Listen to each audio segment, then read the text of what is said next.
I was sitting in my small apartment that Thursday evening reviewing paperwork for a mortgage application. The luxury condo Jessica had insisted on was finally within reach. My phone buzzed. Her name lit up the screen. I expected excitement, maybe a loving message about our future home. Instead, I read words that would have destroyed most men. Wedding is off. Expect a call from my lawyer. I stared at that message for a long moment. Strangely, I felt no shock. Perhaps deep down I had been waiting for this. Before I dive into what happened next, I want to know where you are watching from today. Drop your location in the comments below. If you have ever received a message that changed everything, hit that like button and subscribe to this channel. Now, let me tell you what I did in the next 48 hours and why Jessica's lawyer ended up with nothing to say. My name is Marcus, and 2 years ago I thought I had found the woman I would spend the rest of my life with. I was 32 years old working as a software engineer at a tech company in Seattle. My salary was decent, not extravagant, but enough to live comfortably and save for the future. I had always been careful with money, practical in my decisions, and allergic to unnecessary flash. My apartment was a modest one-bedroom unit in a quiet neighborhood. It was not impressive, but it was mine, and it was paid for on time every single month. I believed in building a solid foundation before reaching for the stars. That philosophy had served me well throughout my 20s, and I saw no reason to abandon it just because society told me I should want more. A fancy car, a designer wardrobe, a penthouse with a view, none of that appealed to me. What I wanted was simple. A partner who shared my values, a family built on mutual respect, and a life where love mattered more than labels. Then I met Jessica at a colleague's birthday party. She worked in marketing for a fashion brand downtown. That first night, she seemed like everything I had been searching for. She laughed at my terrible jokes. She listened when I talked about my projects at work. She did not check her phone every 5 minutes or scan the room for someone more interesting. When I walked her to her car that night, she told me she had never met anyone so genuine. Our first year together felt like a dream I did not want to wake from. We went on simple dates, long walks through Discovery Park, watching the sunset over Puget Sound, cooking dinner together in my tiny kitchen, making a mess and laughing about it. Movie nights on my secondhand couch with homemade popcorn. Jessica seemed perfectly content with all of it. She told me she was tired of superficial men who only cared about appearances. She said I was different. She said I was real. After 18 months of dating, I proposed. Nothing fancy, just a quiet evening at our favorite spot overlooking the water. I had saved for 6 months to buy her ring, a modest diamond that sparkled beautifully in the fading light. When I got down on one knee, Jessica cried. She said yes before I even finished my sentence. She hugged me so tight I could barely breathe, and she whispered that I had made her the happiest woman alive. I believed her. Why would I not? The changes began about 3 months after our engagement. At first, they were subtle enough that I could dismiss them as pre-wedding stress. Jessica started comparing our life to those of her friends. Sarah just bought a house in Bellevue, she mentioned one evening, while scrolling through social media. It has 4 bedrooms and a 3-car garage. I nodded and said that was nice for Sarah. Jessica's jaw tightened slightly, but she said nothing more. A week later, she brought up Emma's engagement ring. 2 carats princess cut platinum band. Jessica held up her own hand, examining her ring with an expression I had never seen before. It looked almost like disappointment. I asked if something was wrong. She forced a smile and said no, everything was fine. But that night, she slept facing away from me for the first time. The ring conversation happened 2 weeks after that. We were having breakfast when Jessica casually suggested that maybe we could exchange my ring for something a little more substantial. I set down my coffee cup and looked at her carefully. I explained that I had saved for half a year to buy that ring. It represented months of sacrifice, of skipping lunches and avoiding unnecessary purchases. It was not just a piece of jewelry. It was a symbol of my commitment and my effort. Jessica's response chilled me. Fine, she said, her voice flat. But our home needs to be special. At least give me that. I told myself she was just stressed. Wedding planning was overwhelming. Her job was demanding. She had a lot on her plate. I made excuses for her because that is what you do when you love someone. You give them the benefit of the doubt. You choose to see the best in them even when they are showing you something else entirely. The luxury condo became her obsession. She found it online, a stunning unit in a high-rise building downtown. 3 bedrooms, floor-to-ceiling windows, panoramic views of the Seattle skyline and the water beyond. The building had a rooftop pool, a fitness center, a concierge service. Everything screamed wealth and status. The price screamed too. $1,200,000. When Jessica showed me the listing, I nearly choked on my water. "That is way beyond our budget," I told her, trying to keep my voice calm. She looked at me like I had insulted her mother. "Our budget," she repeated. "You mean your budget. I want to start our marriage somewhere I can be proud of Marcus. Is that too much to ask?" That question sparked weeks of arguments. Jessica deployed every weapon in her arsenal. Silent treatment, cold shoulders, sleeping on the far edge of the bed, canceling date nights at the last minute. She made me feel like I was failing her, like my practical nature was somehow a character flaw. She accused me of not wanting to provide for her, of being content with mediocrity, of lacking ambition. I tried to explain that ambition and recklessness were not the same thing. A mortgage that stretched us to our absolute limit was not a smart investment. It was a trap. But Jessica did not want to hear about financial wisdom. She wanted that condo and she wanted me to make it happen. Eventually, I gave in. I agreed to submit a joint mortgage application. To make the down payment, I had to drain my entire savings account. Every dollar I had set aside over the past decade, gone in a single transaction. The bank told us we would need both incomes to qualify for the loan. Without Jessica's salary combined with mine, we would never be approved. I remember thinking that this meant we were truly in it together. Partners, a team. I was so naive. Looking back, the warning signs were everywhere. I simply refused to see them. Jessica became emotionally distant in ways that went beyond normal stress. She was always busy on weekends, claiming work emergencies that required her immediate attention. Her phone was permanently face down on every surface screen hidden from view. Whenever I asked about wedding planning, about venues or guest lists or catering options, she snapped at me with disproportionate irritation. One evening I came home early and found her sitting on the couch laughing at something on her phone. Her whole face was lit up with joy I had not seen directed at me in months. When she noticed me standing there, she practically threw the phone aside and composed her features into neutral boredom. "Who was that?" I asked. "No one," she said. "Just a funny video from work." I wanted to believe her. So I did. My mother called me a few days before everything fell apart. She asked how I was doing, how the wedding plans were progressing, how Jessica was treating me. There was something in her voice, a careful hesitation that made me defensive. When she finally asked if I was sure about this marriage, I snapped at her. "Mom, she's just going through a lot right now," I said. "Everything will be fine once we get settled in the new place." My mother did not argue. She simply said she loved me and wanted me to be happy.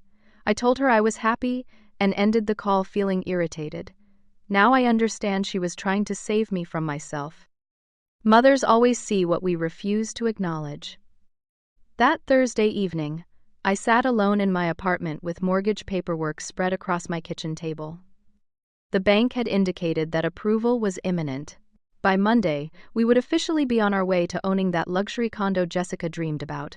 I felt a mixture of anxiety and resignation. This was not the future I had envisioned, but I was committed to making it work. I sent Jessica a text message. Good news. Loan approval should come through by Monday. Excited. Then I waited. 10 minutes passed. 20 minutes. Half an hour. My phone remained silent. Jessica usually responded within seconds, even if just to acknowledge she had seen my message. This silence felt different. Heavier somehow. When my phone finally buzzed, I grabbed it quickly. Her name glowed on the screen. I opened the message expecting enthusiasm, or at least acknowledgement of this milestone we were about to reach together. Instead, I read these words: "We need to talk." Actually, no.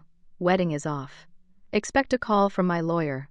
I read the message once, twice, 3 times. The words did not change.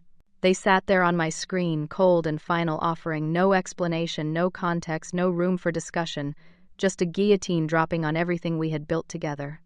My first instinct was to call her. I dialed her number immediately, my heart pounding against my ribs. The phone rang once, twice, 3 times, then went to voicemail. I hung up and tried again. Same result. On the third attempt, the call went straight to voicemail without ringing at all. She had blocked me. I sent a text message. Can we at least talk about this? What happened? 3 dots appeared indicating she was typing. I held my breath. Her response came through seconds later. There is nothing to talk about. My decision is final. I sat in the darkness of my apartment phone, still clutched in my hand, trying to process what had just happened. 1,000 questions swirled through my mind. What lawyer? What did she need a lawyer for? We were not even married yet. Did she think she was entitled to something? And why now, just days before our mortgage would be approved? The pain hit me first. A deep ache in my chest that made breathing difficult. All our memories together rushed through my mind.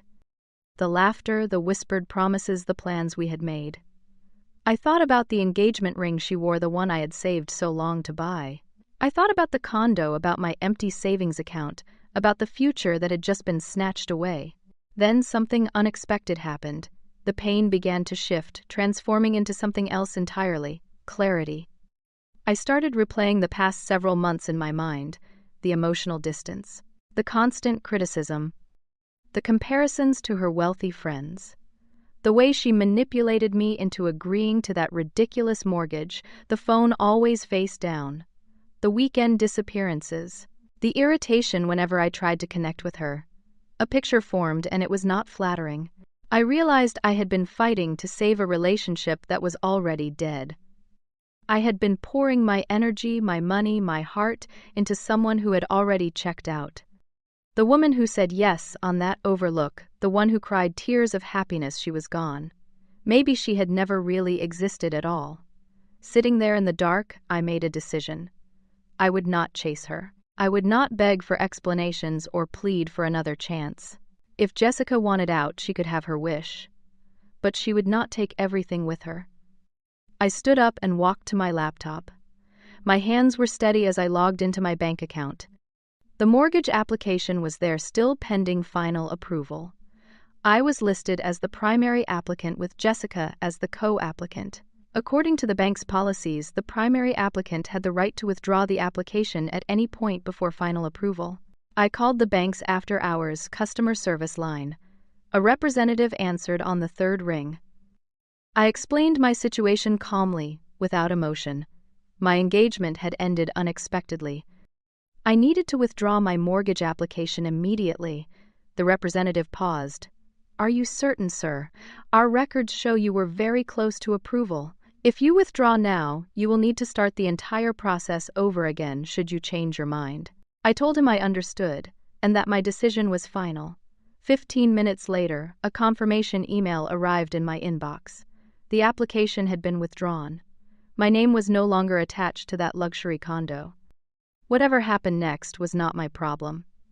I picked up my phone and composed a message to Jessica. My fingers moved slowly and deliberately across the screen. As you wish. I have withdrawn my name from the mortgage application. Good luck with the condo. I pressed send and then turned off my phone. That night, I slept better than I had in months. It was the sleep of a man who had finally released a burden he did not even know he was carrying. Friday morning arrived with pale gray light filtering through my window. I made myself a cup of coffee and sat by the window watching Seattle wake up below. My phone was still off, and I felt no urgency to change that. Whatever storms were brewing on the other end could wait. Around 9:30, I powered my phone back on. It immediately exploded with notifications. Missed calls, voicemails, text messages. Most were from Jessica, but there was also a call from an unknown number. I ignored the messages for the moment and listened to the voicemail from the unknown caller. A professional male voice filled my ear. Good morning. This is attorney David Brennan from Whitmore & Associates. I represent Jessica Palmer. Please contact my office at your earliest convenience to discuss matters related to your shared assets and the property deposit. Thank you. I almost laughed. Shared assets. Jessica and I did not have any shared assets. We had never combined our finances. The deposit for the condo, every single penny of it had come from my personal savings account. My name was on those bank statements, my name alone. I dialed the attorney's number. He answered on the second ring, his tone crisp and businesslike. "Mr. Brennan," I said. "This is Marcus returning your call." "Ah, yes. Thank you for getting back to me so quickly. My client wishes to discuss the equitable division of shared assets accumulated during your relationship, as well as the substantial deposit placed on the downtown property." I kept my voice calm. "There are no shared assets, Mr. Brennan. Jessica and I maintained separate finances throughout our relationship. The deposit came entirely from my personal savings account. I have documentation proving this." A brief silence. Then I see. "Well, there is also the matter of the mortgage application." "I have already withdrawn from the mortgage application," I informed him. "As of last night, your client is free to pursue the property on her own if she chooses." The silence stretched longer this time. I could almost hear the gears turning in his head as he realized this case was not what Jessica had presented. "I will need to verify this information with my client and review the relevant documentation," he finally said. "I will be in touch." The call ended. I finished my coffee with a smile. By early afternoon, my phone had accumulated a mountain of messages from Jessica. Her tone shifted dramatically as the hours passed. The first messages were angry. "You withdrew from the mortgage. How could you do this to me? That was our home. You cannot just back out like this." Then came the demands. "Call me right now, Marcus. We need to discuss this like adults." When I did not respond, her tone changed again. "Marcus, please. Can we just talk? I was upset yesterday." I did not mean what I said about the lawyer. I was just frustrated. And finally, the desperation. "The bank says I do not qualify for the loan on my own. My income is not high enough. Please, can we work something out? I will lose everything." I read every message but responded to none. Each one confirmed what I had suspected. Jessica had expected to have her cake and eat it too. She wanted to end our relationship but keep the condo, keep the deposit, keep everything I had worked for. When her plan fell apart, she tried to manipulate me into fixing it. I called my mother and told her what had happened. She listened without interrupting, and when I finished, her voice was thick with emotion. "I am so proud of you," she said. "You did the right thing. I know it hurts, but you protected yourself. That takes courage." We talked for an hour. She told me I was welcome to come home anytime I needed. She reminded me that I deserved someone who appreciated me for who I was, not for what I could provide. By the time we hung up, I felt lighter than I had in months. That evening, around 7:30, there was a knock at my door. I was not expecting anyone, but some instinct told me who it would be. I opened the door to find Jessica standing in the hallway, her eyes red and puffy, mascara slightly smeared. "Marcus," she began immediately. "I am so sorry. I made a terrible mistake." That text message, I was angry. I was not thinking clearly. "Please, can we talk about this?" I leaned against the doorframe, studying her face. She looked genuinely distressed. Part of me, a small part that still remembered the woman I had fallen in love with, wanted to comfort her. But the larger part of me, the part that had been ignored and manipulated for months, stayed firm. "You mentioned a lawyer," I said quietly. "What exactly were you planning to do with a lawyer, Jessica?" she faltered. I do not know. It was just, I was upset. It was a bluff. I was testing you, trying to see how you would react, testing me for what she could not answer." Her mouth opened and closed, but no words came out. "I think you have shown me exactly who you are," I told her. "And honestly, I am grateful for that. It would have been much worse to discover this after we were married." I stepped back and closed the door gently but firmly. Through the wood, I could hear her crying, pleading for another chance. But I had already given her too many chances. It was time to give myself one instead. Saturday brought the final piece of the puzzle. My best friend Tyler called me mid-morning, his voice hesitant in a way that immediately put me on alert. "Marcus, man, I need to tell you something. I did not want to be the one, but you deserve to know the truth." He told me that on Wednesday evening, 2 days before Jessica's text, he had seen her at an upscale restaurant downtown. She was not alone. A man sat across from her, leaning close, laughing at her jokes. At one point, the man reached over and kissed her on the cheek. Jessica did not pull away. She smiled. Tyler had taken photos because he was not sure what he was seeing. He did not want to accuse anyone without proof. He sent them to my phone as we spoke. I opened the images. There was Jessica, my fiancée, looking happier than I had seen her in months. Her hand rested on another man's arm.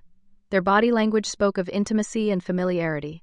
This was not a first date. This had been going on for a while. The pain I expected did not arrive. Instead, I felt validation. Everything made sense now.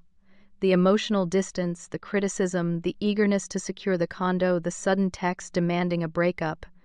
Jessica had found someone else, someone she thought would give her the lifestyle she craved. But she wanted to keep my money too.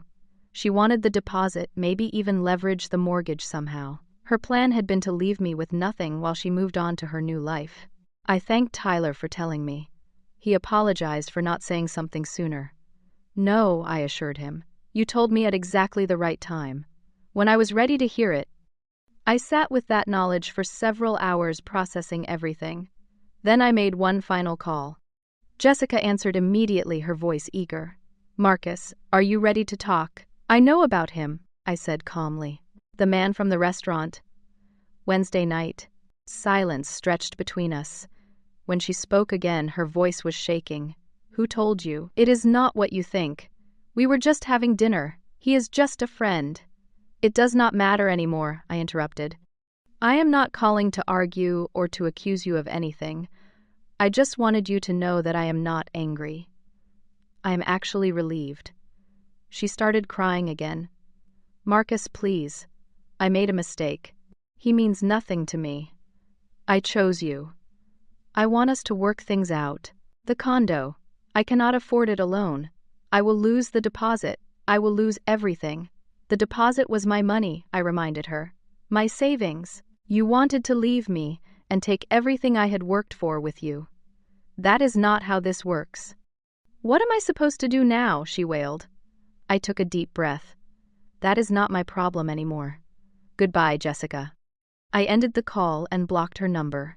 Then I poured myself a glass of water and sat by my window watching the city lights flicker to life as evening settled over Seattle. For the first time in longer than I could remember, I felt completely free. The weeks that followed were not easy. I will not pretend they were. Some nights I lay awake, staring at the ceiling, replaying memories of happier times. I would remember Jessica's laugh during our first months together, the way she looked at me like I was the only person in the world. But then I would remember the coldness that replaced that warmth, and the grief would transform into something more like relief. I reconnected with friends I had neglected during my relationship. Tyler and I started having weekly dinners, something we had not done since before I met Jessica. My coworkers noticed a change in me too. I was more present, more engaged, more myself. When a promotion opportunity came up 2 months later, I applied and got it. My boss said she had never seen me so focused. I started going to the gym regularly, not to become someone else, but to take better care of the person I already was. I read books I had been putting off for years. I took weekend drives to places I had always wanted to explore. I learned to enjoy my own company again. About 6 weeks after our breakup, I heard through mutual acquaintances what had happened to Jessica. Without my income to support the mortgage application, she could not qualify for any loan large enough to cover that luxury condo.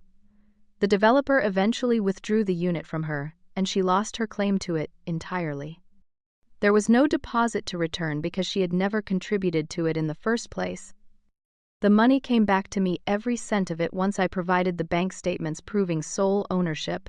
Jessica moved back in with her parents in their suburban home. The man from the restaurant, whoever he was, disappeared shortly after learning she would not be living in that glamorous downtown high-rise after all. Funny how quickly certain people lose interest when the lifestyle they coveted evaporates. I did not feel satisfaction at her misfortune. I did not feel vindicated or triumphant. I simply felt the natural consequences of choices playing out as they always do.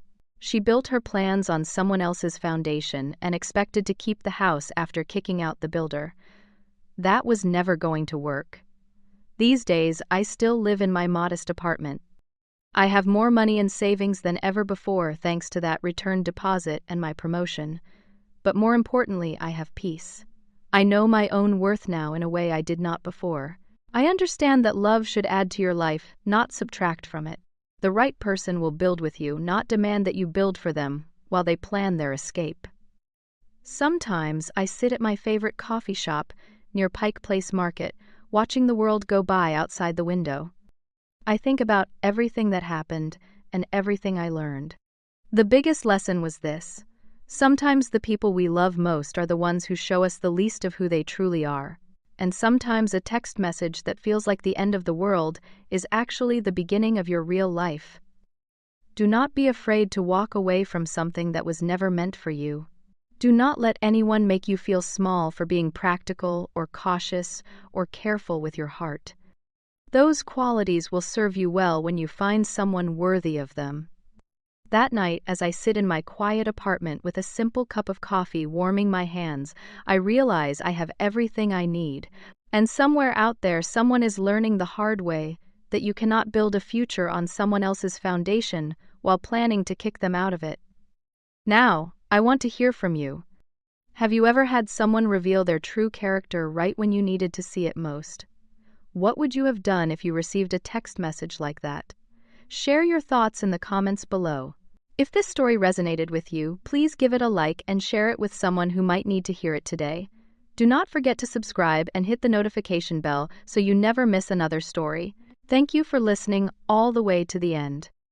I hope you never have to experience what I went through, but if you do, I hope you find the strength to protect yourself the way I finally learned to. Take care of yourselves and remember that your peace of mind is worth more than any luxury condo.